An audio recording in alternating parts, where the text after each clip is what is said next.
Right, good afternoon. Welcome to this week's Student Bites, your weekly source of insights into being LGBT and business and graduate recruitment. My name is George Wright, and I'm the Student Engagement Lead at myGwork, responsible for our student outreach and graduate opportunities. If you've got a question or want to talk or just want to find out more about what we do, please don't hesitate to drop me an email, as you can see just there. This week we're joined by apparel retailer VF Corporation. VF Corporation is a partner of myGwork, and their job postings, events, and company page can be found over on our network at myGwork. But before we get into our panel, let's take a look at this week's news. This week saw the introduction of the EU Tobacco Product Directive, dubbed the menthol ban, outlawing the sale of menthol-flavoured cigarettes and skinny cigarettes across European member states, including the outgoing UK. This follows an existing provision which outlawed the sale of menthol cigarettes in packs of more than 20. UK legislation has often been ahead on this matter, as some will remember the other flavours of cigarette, such as blueberry and cherry, which still exist in Europe, but were banned here further back due to the perceived potential for addiction, as flavoured cigarettes are considered to be likely to lead a person onto smoking more. Retailers have been smart in finding ways around the ban, however, with packets of new menthol hitting the shelves following the ban, and the reintroduction of menthol cigarillos, which are exempt from the ban, appearing in packs of 10 under various popular brands. The widespread effect of the legislation remains to be seen. Car rental company Hertz has filed for bankruptcy as global lockdown continues to decimate businesses. The company is in a particularly hard-hit sector. As holidays collapse and travel diminishes, the market for rental cars has fallen apart. This comes as it's reported that air travel in the US is down 96%, starving the company of airport rental cars a large portion of its income. Many considered that this was inevitable after Hertz's stock price collapsed 85% back in March ahead of lockdown concerns. But this has finally come to fruition with Chapter 11 bankruptcy proceedings, as we often hear about for US companies and student bites, becoming more and more common as businesses struggle against the coronavirus effect. Lawsuits were filed this week as video game publisher Sega were taken to court by Manchester United Football Club over the use of the club's name and logo in Sega's popular series of games, Football Manager. The papers allege that Sega used the club's name extensively throughout the games and used a logo that imitated Manchester's likeness without permission from the club itself. Sega argues that it is a legitimate reference of the club in a football context, which would entitle it to use the intellectual property surrounding Manchester United, including its name and logo. Manchester hit back, saying it was losing out on massive amounts of licensing revenue from unauthorized use of the club's intellectual property in the game. With 875,000 weekly players, Football Manager is one of the most popular and extensive football games on the market, so the lawsuit is set to cause serious upset for the losing party. Rolls-Royce has announced that it will cut 9,000 jobs due to the decline in the airline industry. Most jobs will be cut at its Derby plant in the UK, part of its civil aerospace business. Rolls-Royce has said it will review other sites, but no announcement has been made on the matter as they are currently consulting with unions. Rolls-Royce has been hit heavily by the coronavirus outbreak as they produce engines for commercial airlines, but with air travel declining over 90%, the sector is in crisis. The airline industry is predicted to lose out on £250 billion in revenue in 2020, so suppliers like Rolls-Royce are heavily affected. Rolls-Royce employs 52,000 people worldwide. And finally, the UK government has announced plans to reopen non-essential shops from the 15th of June as part of ending the UK lockdown. Explaining in his press briefing yesterday about how these measures are contingent on the progress in fighting the coronavirus, Boris Johnson has made this as a move seen to be a positive progression, as the daily reported increase in COVID-19 deaths in the UK rose by 121 deaths, indicating Britain is considerably past the peak of the infection in the country, but may still incur a much warned about second wave. If you're anything like me, you're probably missing non-essential shopping during what has been a stressful time for many, and online retailing has soared by 30% to reflect this. The potential for shops to reopen is promising, but will likely be held through social distancing to prevent further outbreaks. For those uninitiated, Student Bites is a weekly webinar where we talk to different inclusive companies and their staff to learn about what it's like to be LGBT in the workplace and how you can get where you want to be. If you have a question, feel free to type it in the chat or the Q&A section, and we'll come to them at the end for our panel members to discuss. This week, we're joined by VF Corporation, who are a global apparel retailer based in Colorado, USA. Undoubtedly, you'll be familiar with one or more of VF Corporation's over 30 brands, including Vans, Timberland, and North Face, all of which are incredibly popular products.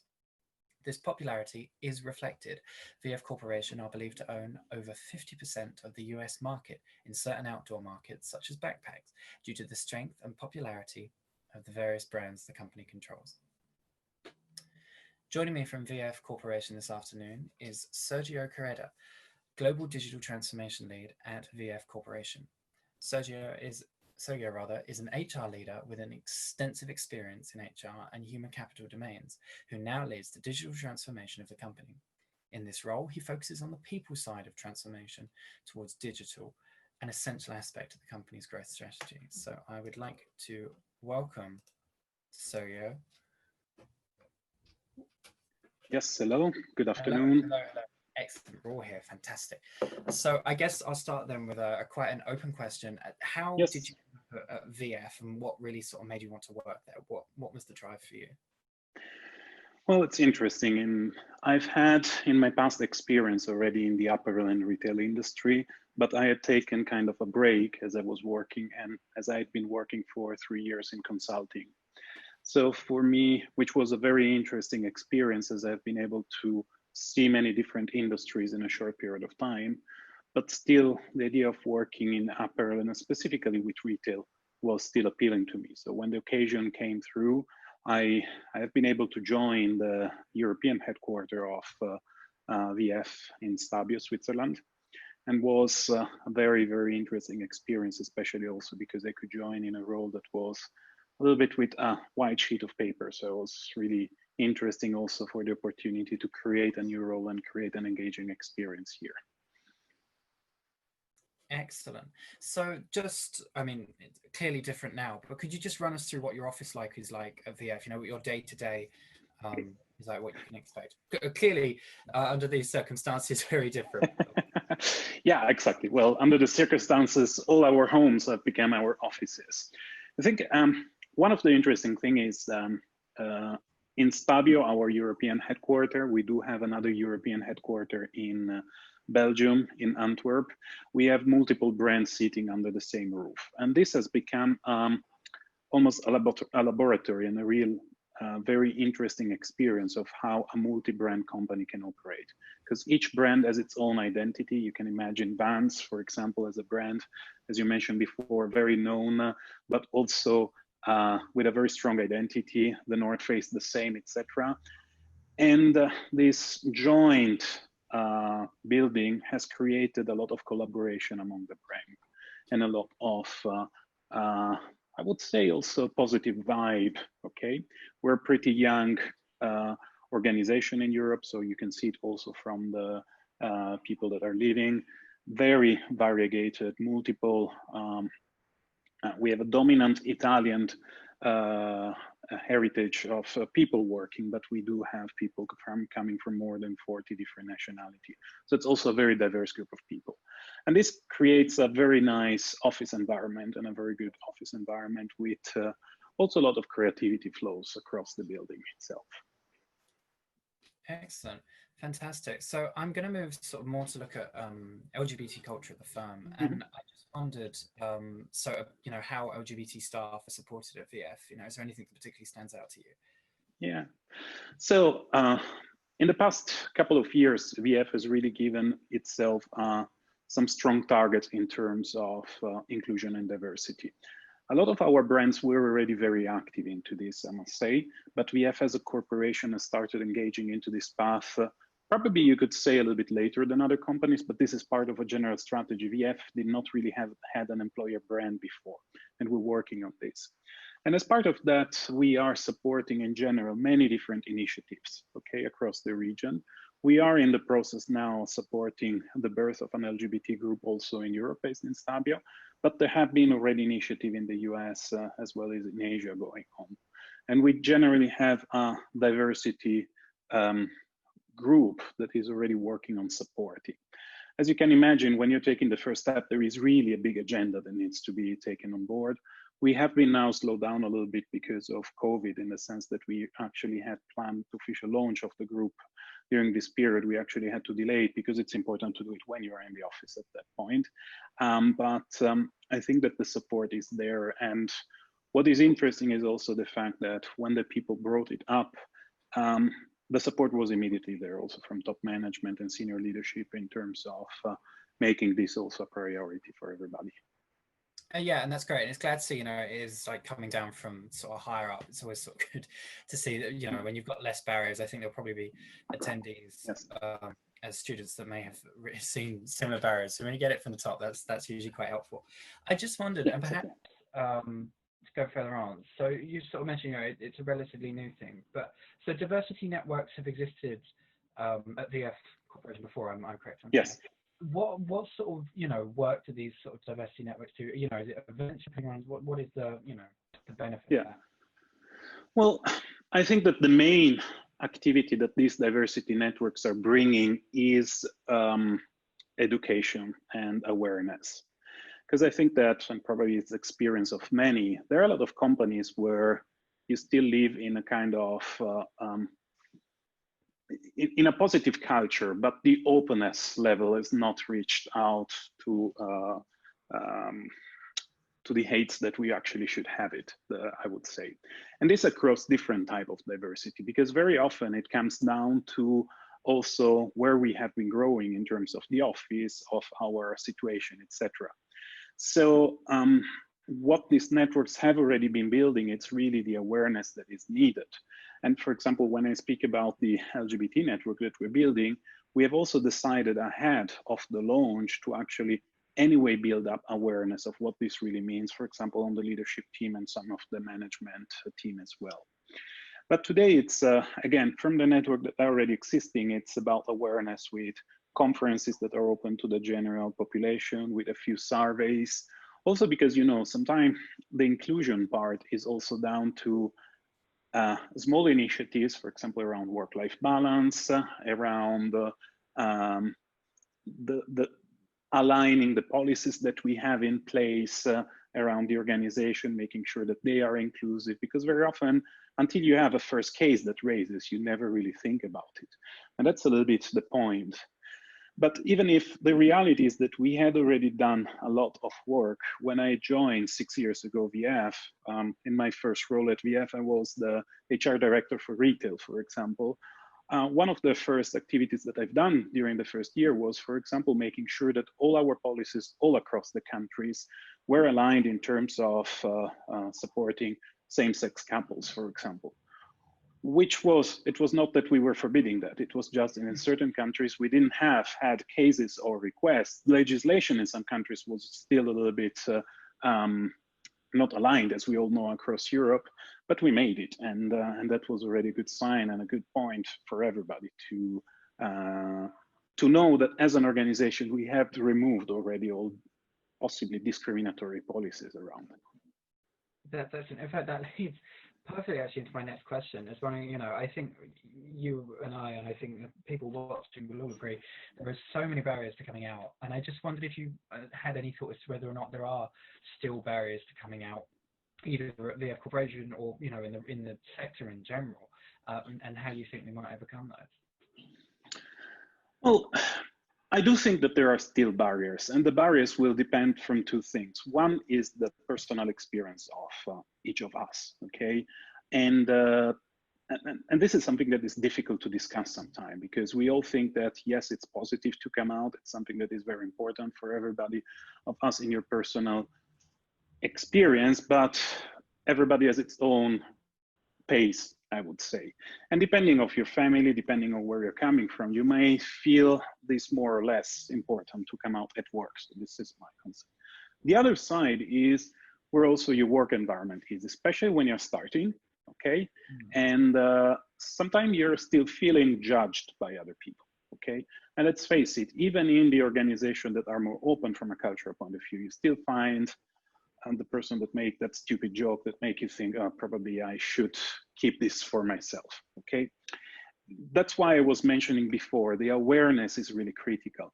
The situation that we have been living at BF, and again, probably in any company that is working in, that has something to work with fashion, is that you're implicitly open because that's part of the DNA of the industry itself, I would say.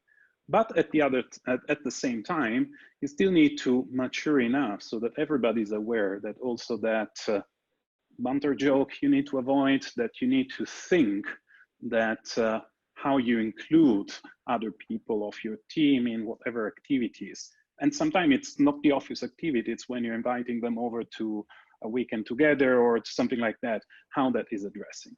And by the way, this is not strictly only for LGBT people, but for everybody. I mean, I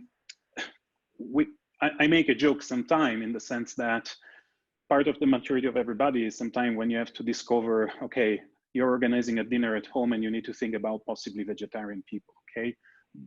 There are many areas still in Europe where vegetarian people are not that common, and so you might not have that meaning. It's a question really of awareness. And then the inclusion part really is important.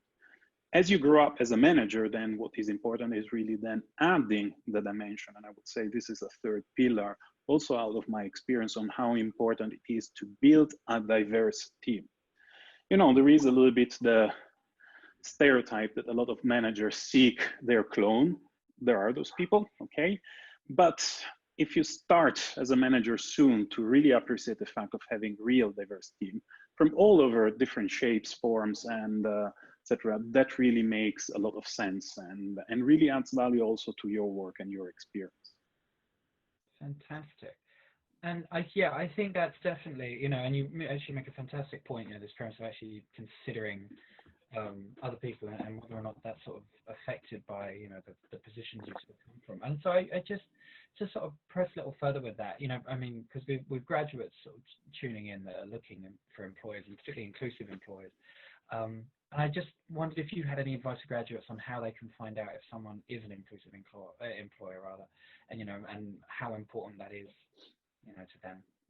Yeah, well, I think that networks like myGwork and these kind of initiatives are very important from this point of view. And to be fair, I've been one of the proponents of the adhesion of VF because I feel it is important also to put your face, okay, around initiatives like this and around if it is important for you, you need to do that. We have seen, and probably, over the past 2 years especially, a lot of companies, for example, supporting Pride Month in many shapes or forms. And these are all aspects that these companies are making the inclusion part also for LGBT people really a priority. And I think this is the main aspect that we need to look at. I think that probably, when I started working a few years ago, probably a little bit more than a few years ago, it was more difficult to get information around that. Then we had a phase in which you would recognize companies that were active in marketing towards their product or services towards an LGBT clientele. And that was already a proxy for openness, but it was not always certain, we know that. Now it's a little bit easier, okay? The question is, sometimes, what if this company never had any options around it? Well, I think sometimes, the website of the company and anyway, initiatives around diversity and inclusion, sometimes that are broader, are anyway good proxies about how the culture can be in the company.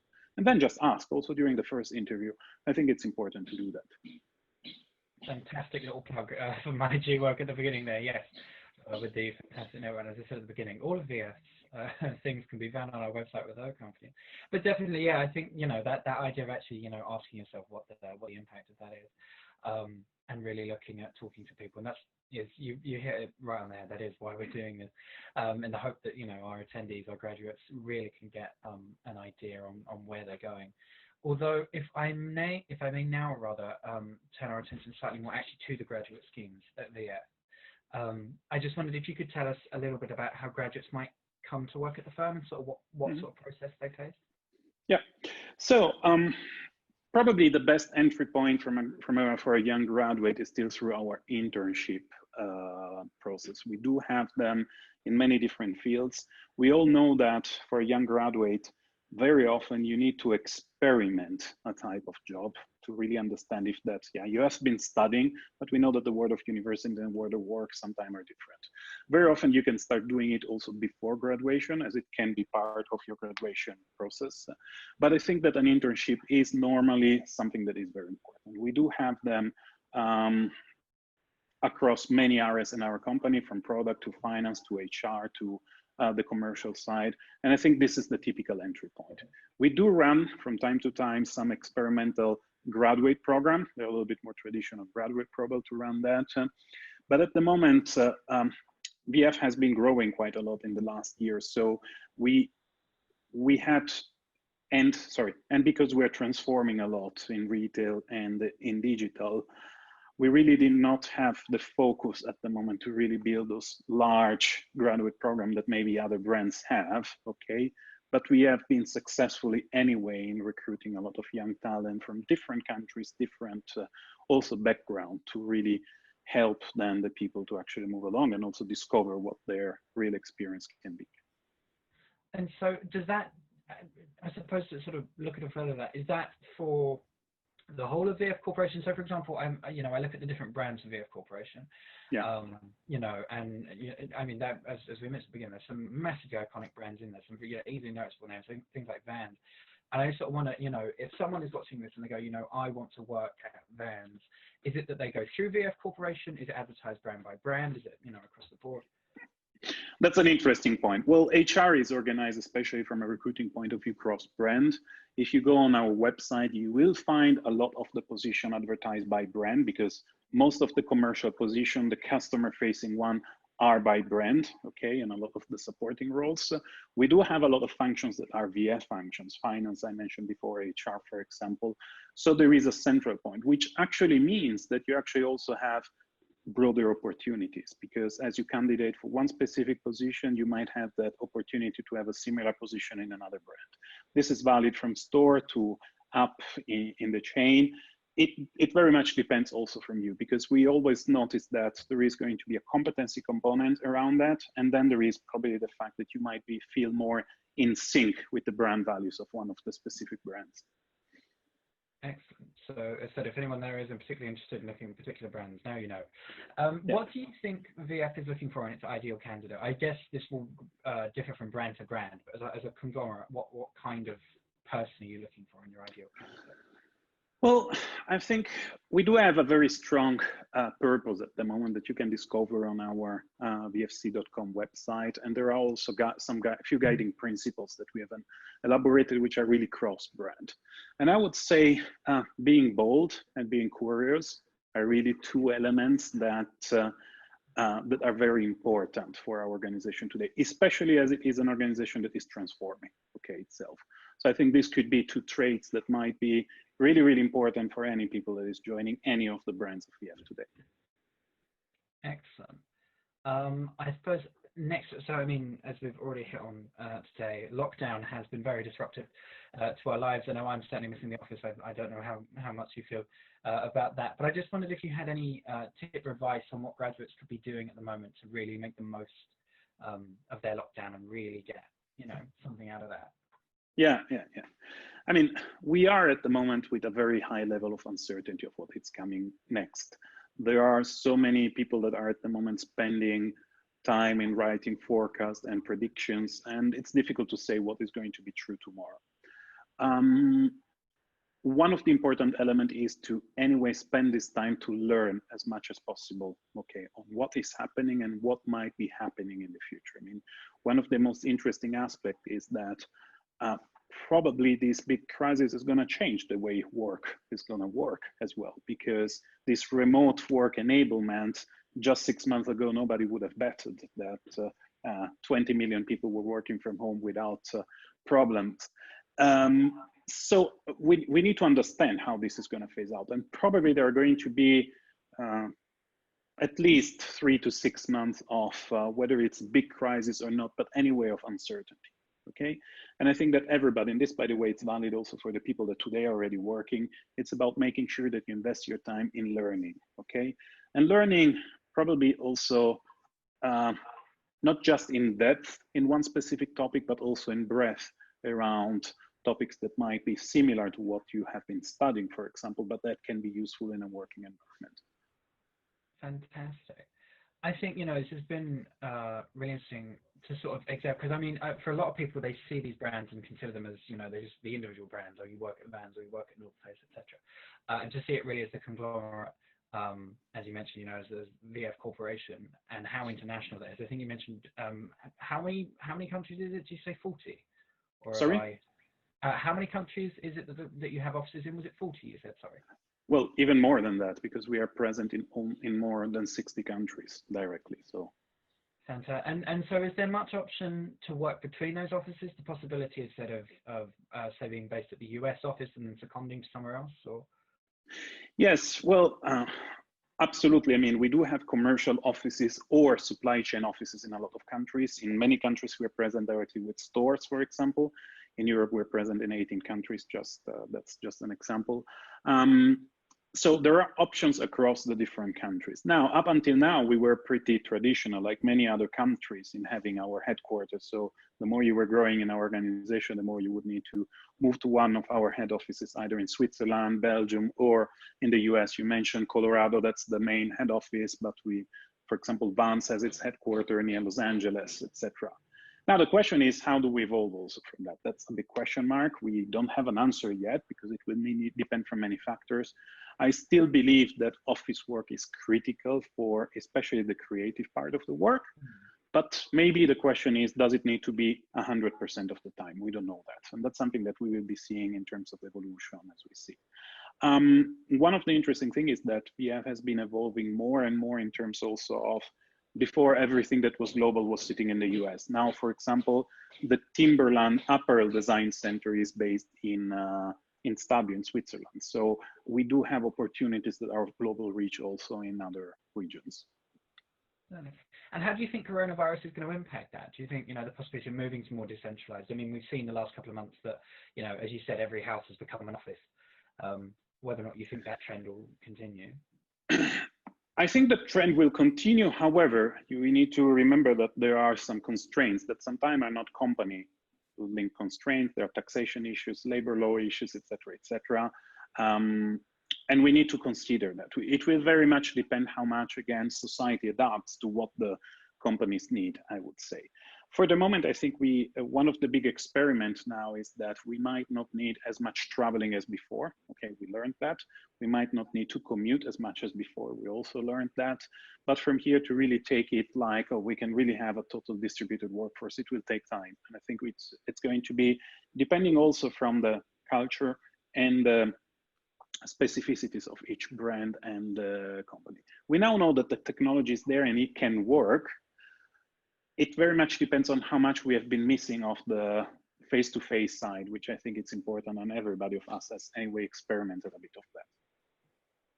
Excellent. I'm now going to ask our attendees and graduates, if you have any questions. I said I appreciate we've talked about a lot, but if there is other things you want to hear, please do feel free to send them in. While I wait for some to come in though, so we wait to come in. I do have one question. So you've mentioned about the setting up the LGBT network is in its formative sort of stages. Where would you like it to be in about 5 years' time? What does the LGBT network at VF Corporation look like in 2025?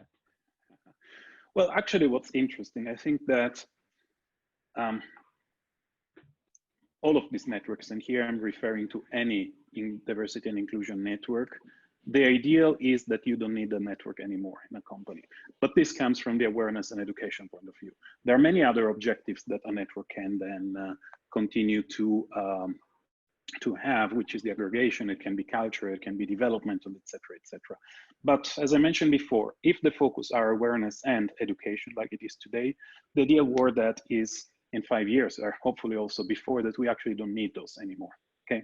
So I think this is an interesting point, and again, it's valid for all the other networks. Excellent. Right, we had a question come through. The first question asks, do you get to travel a lot for work and how do you find this? Thanks a lot. Yes, well, I did travel a lot.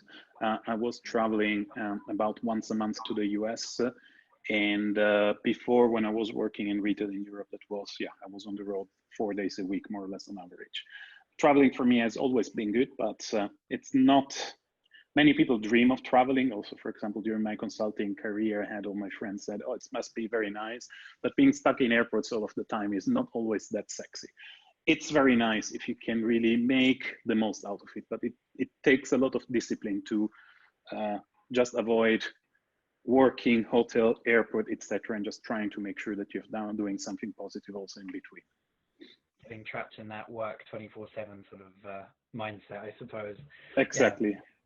All right, on to our next question. Someone has asked, do you think in the future we might not need LGBT networks and initiatives or inclusion? Well, that's a hope. As I was mentioning, again, if I'm looking from the lens of awareness and education, there are a lot of other elements that LGBT networks like LGBT association, also outside of an organization, can do. And we also need to think that one of the, I don't think that in the coming years we will be able to really sort out the disparities that still exist across the world. And that is something that probably is going to be the focus once we have really reached within the company a level of integration, of inclusion and diversity. How do we make sure that also society becomes there? Because country by country and also in the different region by countries, there is a lot of that. So I think that there is still a role to be played, even if, again, when a company, I think that, and my hope it's always that, these initiatives are very important, but we always hope that the maturity gets very quickly in an organization. Fantastic. And our next question, let's have a look. What advice do you have if discrimination is coming from senior members of an organization? Is it okay to call this out? Well, the straight answer is yes. Okay. The question is always how advanced the culture of that organization is.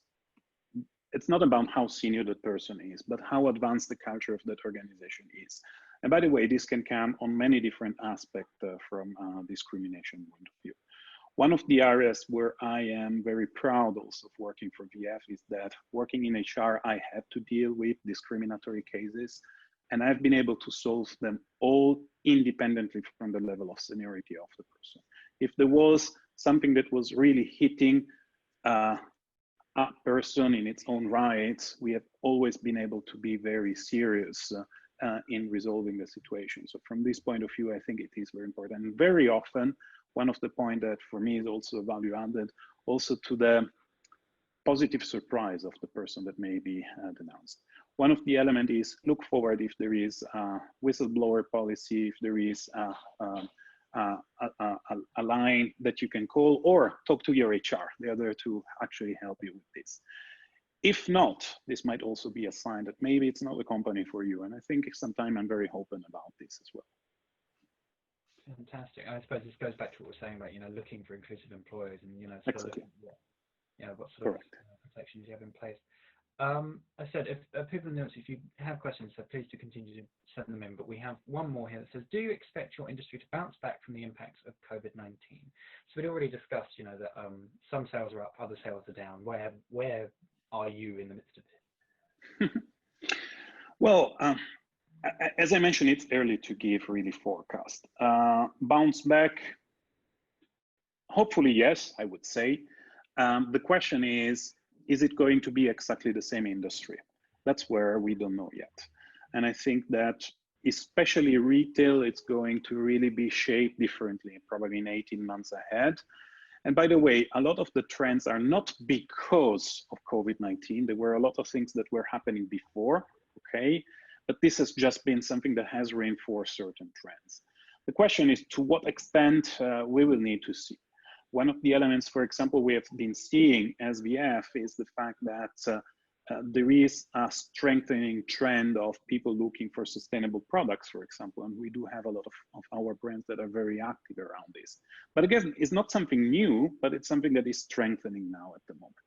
And the question is also, how do we see this in the frame of COVID-19 has been a very disruptive point, but what about the global climate crisis, which is probably for us a much bigger problem to tackle.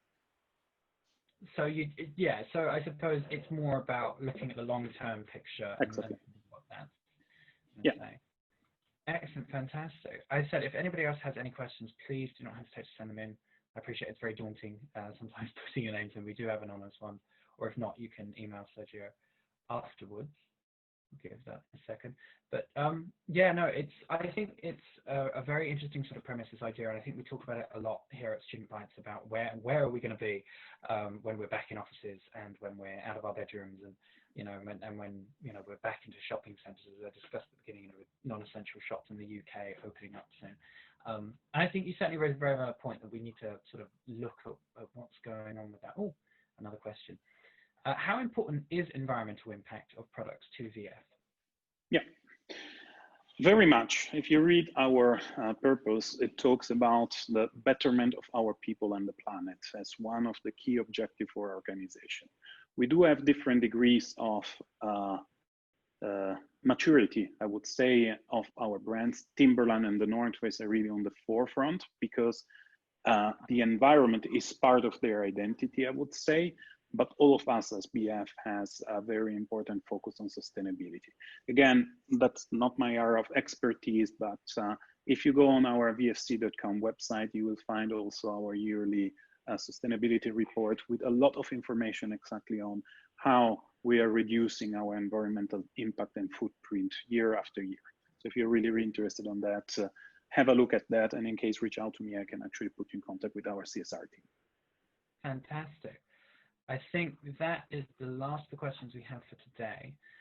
So I'd like to say a very big thank you to you for coming along. Well, thank you for inviting. It's been fantastic to talk to you, and I'm sure graduates will agree. As I said, I'd like to make another big thank you to Sergio and VF Corporation for coming along this afternoon to talk about the opportunities both at the company and sort of LGBT culture. And we hope that you have been able to take away everyone for coming along. If you aren't familiar with myGwork, that's perfectly all right. We're an LGBT business platform that aims to connect LGBT allies, professionals, graduates with each other, as well as put you in touch with LGBT news, events, and inclusive companies such as VF Corporation. As we've touched on a couple of times today, we have a very, very large number of companies that we partner with, all of whom have a page on our website, and they have staff with profiles on our website, and you can feel free to get in touch with them or each other, look for mentors, etc. I'd like to thank everyone for coming out to start, and I hope we'll see you next week.